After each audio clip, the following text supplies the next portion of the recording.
करूंगा। मेरे साथ सुरेंद्र राजपूत जी मौजूद हैं, कांग्रेस के प्रवक्ता हैं। सुरेंद्र जी, ये क्या हो रहा है? आपके अलायंस में सुना नए पार्टनर की एंट्री हो गई, राजा भैया। स्वागत नहीं करेंगे आप उनका?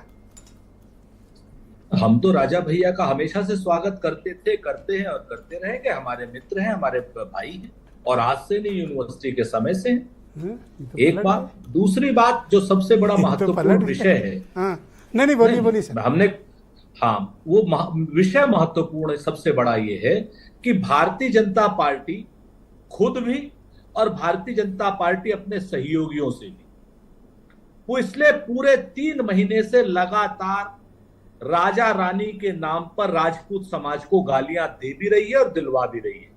इसकी शुरुआत इन्होंने पुरुषोत्तम रूपाला से करी थी, गुजरात से। गुजरात में पुरुषोत्तम रूपाला ने इतनी अपमानजनक टिप्पणी की थी हमारे पूर्वजों के खिलाफ।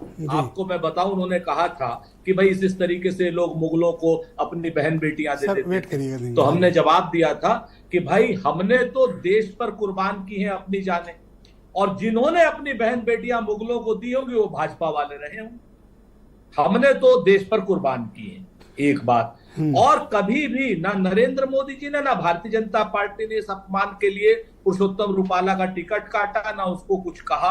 उसके बाद आप देखिए, पश्चिम उत्तर प्रदेश में एक टिकट इन लोगों ने, आपके सामने जिस तरीके का वितंडावाद हुआ, भारतीय जनता पार्टी का आंतरिक मामला है, हम उसमें कुछ नहीं बोलते, लेकिन समाज का अपमान किया।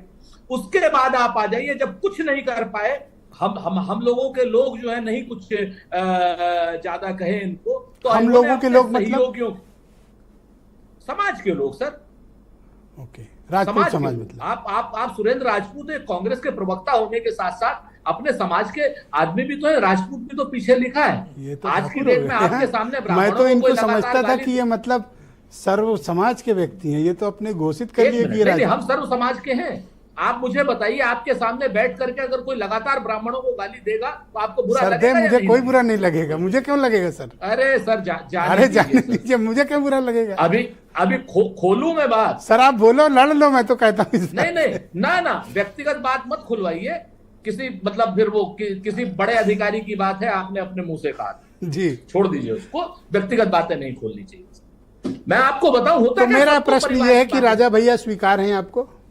सुनिए ना सर, बात तो सुन लीजिए, पूरी बात महत्वपूर्ण है सर, इसलिए आपको बात मतलब थोड़ी सी सीरीज में है, बस थोड़ा सा 2-1 मिनट का, हाँ, बोले सर, डेढ़ मिनट का समय दूंगी।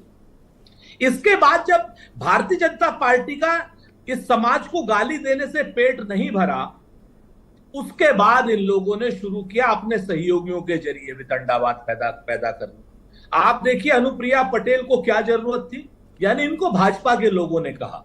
आज से कुछ समय पहले राजभर जी की पार्टी, में बहुत सम्मान करता हूं ओम प्रकाश जी का, राजभर जी की पार्टी का एक अध्यक्ष था, क्या नाम, वो दलित या अल्पसंख्यक का पता नहीं, मैं नहीं जानता, उसने राजपूतों की मां बहन को लेकर के गाली के शब्दों के, मां और बहन की गाली के शब्दों के साथ में ये कहा कि ले आवे ठाकुर अपनी बहन बेटियों को। अरे सर जाने दे, उन शब्दों को क्यों रिपीट करना सर? अपमानजनक शब्द है।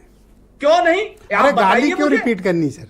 आपने कह दिया। नहीं, गाली रिपीट नहीं, मैं ये कह रहा हूं कि इस तरीके की भाषा का उपयोग भारतीय जनता पार्टी करवा क्यों रही है समाज के खिलाफ? तो आप उकसा क्यों रहे हैं समाज को? रघुराज प्रताप, आप ये कह सकते हैं कि मैं जातिवादी राजनीति बिल्कुल नहीं करता, आप तो उकसा रहे हैं। मैं जातिवादी बिल्कुल नहीं, मैं जातिवादी राजनीति नहीं करता, लेकिन यही गाली अगर किसी भी समाज के लोगों को दी जाएगी तो मैं उतना ही बुरा मानूंगा। ऑलराइट सर, शुक्रिया, हमारे साथ बने रहिएगा, डिबेट को आगे बढ़ाएं। सर बताइए ना सर, थोड़ा समय दें सर। जी को गाली क्यों दी जा रही? हाँ ठीक, किस लिए दी जा रही? वैलिड क्वेश्चन सर, डिबेट इसीलिए रखी है। मनोज यादव जी को आमंत्रित